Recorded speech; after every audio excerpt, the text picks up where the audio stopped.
चलिए हम लोग समझेंगे फिर से।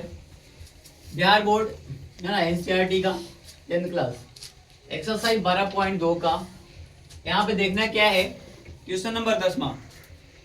क्वेश्चन क्या कहता है, कह रहा है एक छतरी में 8 तने होते हैं, मतलब एक छाता जो बना होता है वो 8 तने से बना होता है, जो बराबर पूरी तरह से लगे होते हैं, मतलब एक साइज में रहता है, काटा हुआ साइज जो रहता है इससे। और छात्र जैसे मान लो हम संतरा को खोलते हैं, कैसे एक सेम में खोलता है, सेम में वैसे इसमें भी है ना। छतरी को 45 सेंटीमीटर त्रिज्या वाले एक सपाट वृत्त मानते हुए इसको 2 क्रमागत तने के बीच की क्षेत्रफल ज्ञात करना है। ध्यान दीजिएगा बोर्ड पे और समझेंगे। मतलब ये जो छतरी का ये कमान लगा हुआ रहता है ऐसे, है ना, एक तरफ से कमान लगा हुआ है, ठीक है ना, ये एक तरफ से कमान लगा है। मतलब इसकी जो आपस की बीच की समान दूरी मध्य भाग में कटा रहता है ना। और इसका जो कोण बन रहा है, यानी कि इसकी समान दूरी के बीच में कितना हमारे पास कोण बन रहा है, 45 सेंटीमीटर।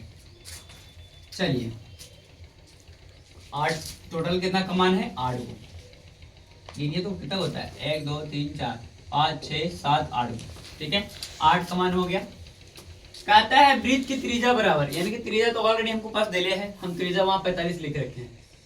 वृत्त कहने का मतलब ये गोलाई, एक तरफ से नीचे छतरी देखिएगा तो गोला रहता है, छतरी क्या तो गोल बना हुआ रहता है नीचे का हिस्सा में, तो एक तरह से वृत्त की तरह दिखता है, गोलाकार।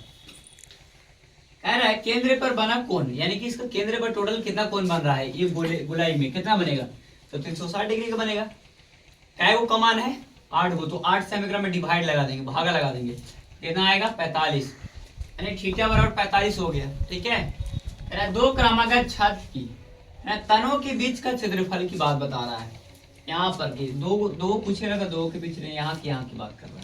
चलेंगे हम लोग यहाँ से, थीटा अपन 360 डिग्री होता है, इसका सूत्र पाई आर स्क्वायर, है ना। थीटा के जगह पे हमारा क्या प्राप्त हुआ 45, तो 45 हम लिख दिए। पूरा कितना था 360 डिग्री, सूत्र में रहता है ऑलरेडी, ठीक है ना। अब यहाँ पर करना क्या है, ध्यान से देखिएगा। अब इसको काटेंगे 45 से 8 बार में कट जाएगा, तो हमारे पास 8 बचा। 4 यहाँ काट कैसे सकते हैं, 4 दूना 8, 11 दूना 22, नीचे 7 और नीचे 7 और 4 बचा, है ना। तो चलिए 11 और 45 45 बच गया, इन दोनों को गुना कर लेते हैं, यानी तीनों गुना हो गया, तीनों गुना पर है ना 22,275 आ रहा है, और नीचे बच रहा है 7 और 4, तो 7 चौके 28, ये 28 हो गया। हम क्या कह सकते हैं, अतः है ना, अतः छतरी के है ना तनों के 22,275 सेंटीमीटर प्राप्त हुआ। यानी कि ये जो हम लिखे हैं 2 क्रमागत छतरी के बीचों के तनों के जो क्षेत्रफल प्राप्त हुआ, हमको कितना प्राप्त हो रहा है ना 22,275/28। इस प्रकार से वीडियो समझ में आता है, लाइक कीजिए, फॉलो जरूर कीजिए और सब्सक्राइब भी कीजिएगा।